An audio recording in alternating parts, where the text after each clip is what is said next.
Good morning, traders. Welcome to today's market review. This is Fred Razak at CMTrading. Today is June 4th, 2015, and today is Thursday. So looking at the economic calendar, first piece of news coming out at 1 p.m., GBP number, official bank rate, big number coming out at 1 p.m. South African time.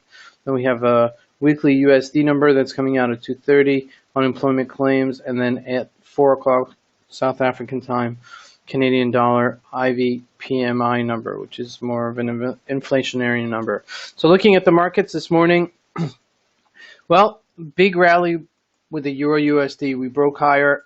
As you can see in the graph, we're trading at 1265. So, we anticipated maybe it would come in. It didn't come in, and then we just rallied. So compared to yesterday's yesterday's graph, had you seen it break this 110 level, that might have been a good place to pick it up. We had suggested maybe it was a fake out and maybe it was going to reverse, but as you see, it kept on going. And when something like this keeps on going, don't fight the tape. Okay, and you could draw to conclusions, you could draw certain scenarios, but don't fight the tape. So we still have way to go to get to 114, about 200 pips, as you can see here. For the rally, so maybe we will hit that come this Friday. Okay, so I'm assuming this is just an anticipation of what's going to happen on Friday with the NFP number coming out. Looking at the GBPUSD, not as active, and the reason it's not as active is because the GBP is going to have some numbers coming out today, and it's trading on the threshold. So as you can see here, it's trading on previous resistance, now anticipated support. So let's see how this plays out today. Just a few variables here that could possibly happen. We could either rally to 157, 154, 57, or we could come back down to 152. So it'd be interesting to see how this unfolds with both the number coming out of the UK today at 1 p.m. and then the number coming out for the NFP on Friday. Looking at the Dow Jones, also another very quiet day. We rallied about 120 points and we sold off towards the end of the day. So we're really right back to where we were, kind of like side trading right here in a very tight range.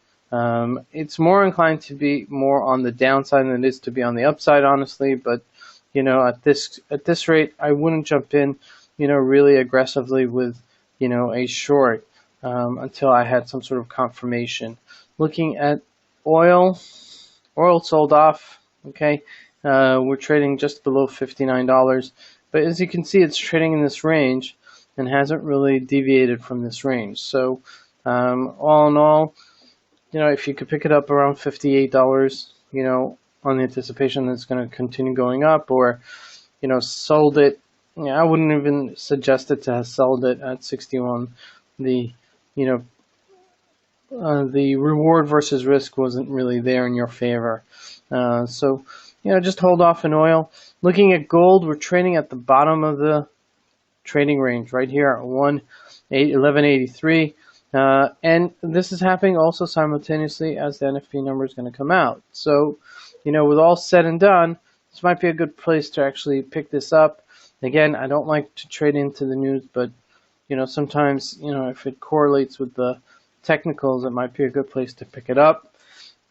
Looking at the USD ZAR really got very weak against the dollar, continues to trail to 1234, 1235, and it is at the top of the range. And so the question is are we going to see some sort of a challenge to this 1247 level again? As you can see, the ZAR and the gold are trading in opposite directions.